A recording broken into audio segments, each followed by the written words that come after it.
Et l'action est entendue, elle aussi, dans un sens très précis, très particulier. C'est au sens grec de la praxis,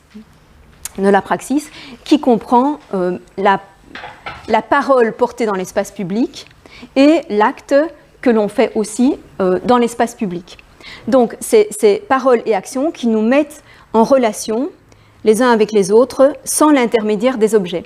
La différence avec l'artisan qui est aussi sur la place publique, puisqu'il entre dans les échanges, il entre dans l'affichage de ce qu'il a fait, mais lui, il entre donc en contact avec les autres par l'intermédiaire de son produit, donc des objets.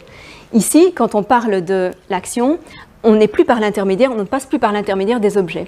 Donc on a affaire directement aux autres hommes par la parole et par un certain type d'acte. Quel type d'acte ? Bon, vous avez déjà compris que c'était la sphère politique, qu'il s'agissait de la sphère politique. Et les premières références que cite Hannah Arendt, auxquelles elle fait allusion, c'est d'abord l'exploit héroïque au service de la communauté, ou l'exploit héroïque au service d'une certaine, on ne dira pas encore cité, mais d'une certaine entité politique, que réalisent les héros homériques. Et ça lui permet de dire aussi que l'action, de la même manière que l'œuvre de l'artisan, a une durée, s'inscrit dans une durée, non pas par elle-même, parce qu'elle est fugitive. L'action, elle a lieu, et puis c'est fini, elle ne laisse rien derrière elle. Il ne reste pas un produit, un résultat qu'on peut encore contempler. Donc, ce n'est pas directement par elle-même qu'elle s'inscrit dans les mémoires, c'est par l'intermédiaire de sa célébration par des poètes ou par des récits. Donc, elle provoque l'histoire, mais au sens de l'anglais story, et non pas au sens de history, au sens de la story, un récit, une histoire qu'on raconte, mais qui a néanmoins un fond réel, un fond qui s'est réellement passé. C'est le cas de épopées, non seulement homériques, mais qui existent dans beaucoup de civilisations. On célèbre des faits qui ont eu lieu en y ajoutant une note de fiction, certains embellissements dus à une tradition poétique.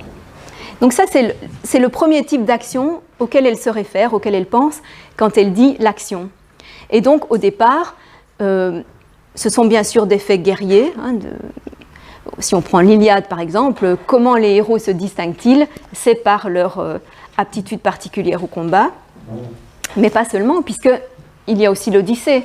Et dans l'Odyssée, comment Ulysse se distingue-t-il ? C'est par son intelligence, c'est par son aptitude à se tirer des situations les plus difficiles, les plus dangereuses. Donc là aussi, il agit. Il ne produit rien, il agit. Alors ensuite, elle fait référence, bien entendu, à ce qui est possible comme action dans le cadre d'une cité, c'est-à-dire d'un espace public proprement politique, donc qui n'est pas commercial, proprement politique, et dans lequel il est question de se distinguer individuellement, là aussi, de montrer, comme elle dit, qui on est et non pas seulement ce qu'on est. Ce qu'on est, ça répond à la question de savoir dans quel groupe on s'inscrit. Ce qu'on est comme espèce, ce qu'on est comme différentes catégories communes. Mais qui on est, c'est strictement individuel.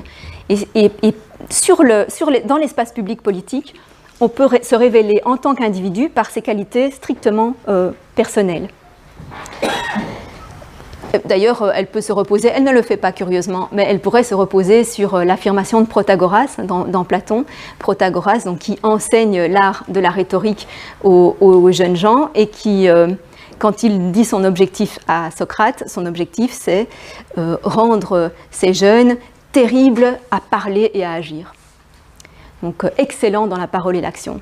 Et c'est bien ça, la parole et l'action, donc c'est ce qu'on peut faire sur la scène publique quand il existe cet espace politique où chacun a le droit de parler. Donc bien sûr, il ne s'agit pas de parler de n'importe quoi, c'est parler en vue d'une décision qui engage la cité tout entière, en vue d'une décision qui engage le commun. Et même chose pour l'action, c'est quand on sera chargé par la collectivité de faire quelque chose de particulier pour elle.